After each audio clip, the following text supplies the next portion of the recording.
For our next story, let me begin with a hard truth. A truth that should worry you more than any other headline tonight. The products you keep in your kitchen, the packets you buy from your grocery store, may not be real food. In fact, a lot of it may be closer to poison for you. Poison that big food companies are profiting from. Says who? One of the world's most respected medical journals. It's called the Lancet. It says we are eating ultra-processed food and too much of it, so much so that it's become a global health threat. And while consumers poison their bodies, food companies or food mafia are making massive profits. First things first, what is ultra-processed food? And why is it dangerous for you?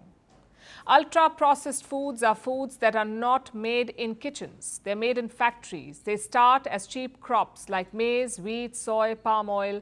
Companies break them down into powders, pastes and syrups. They then mix additives, colors, flavors, sweeteners, preservatives. These additives change the taste, texture and the look, and then they're sold to you as noodles, chips, biscuits and packaged snacks. These are all ultra-processed foods. They're tasty, cheap and addictive. And that is why they're everywhere. They fill supermarkets, they fill your kitchen, and they cause diseases. That list is long, by the way. Obesity, type 2 diabetes, heart disease, depression, in some cases even early death. This is what ultra-processed food can do to you.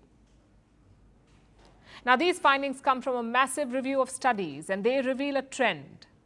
These foods are slowly displacing your traditional meals. They're making you overeat, and the trend is global. Take, for example, the US, the UK and Australia.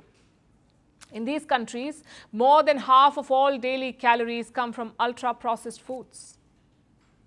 And this is where the story becomes sinister. The rise of ultra-processed food is not accidental, it is engineered by the food mafia, a small group of companies that dominate the market. Names like Nestle, PepsiCo, Unilever, Coca-Cola have all been mentioned. These companies have made enormous profits from such products. Between 1962 and 2021, food corporations paid $2.9 trillion to their shareholders, $2.9 trillion. And more than half of that money came from ultra-processed food. Let me put that in simpler words. For over 6 decades, the most profitable products in the global food industry were not fresh foods, but ultra-processed foods, and that kind of money creates power. Power to influence markets, power to slow down any rule that threatens profits. And to keep that power, these companies follow a certain strategy. A playbook that we've seen before in the tobacco industry, or what they call big tobacco. They market aggressively, they target children, they flood media with advertising, they hire influencers to normalize their products, and they sponsor research that creates confusion so that you doubt your choices. This is how scientific doubt is manufactured. This is how regulation is delayed. And when regulation is delayed, the profits keep rising. And the health costs keep growing.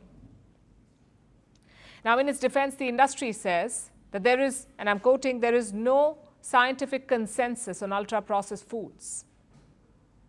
But the Lancet research makes one thing quite clear: the world cannot wait for perfect proof. It must act today.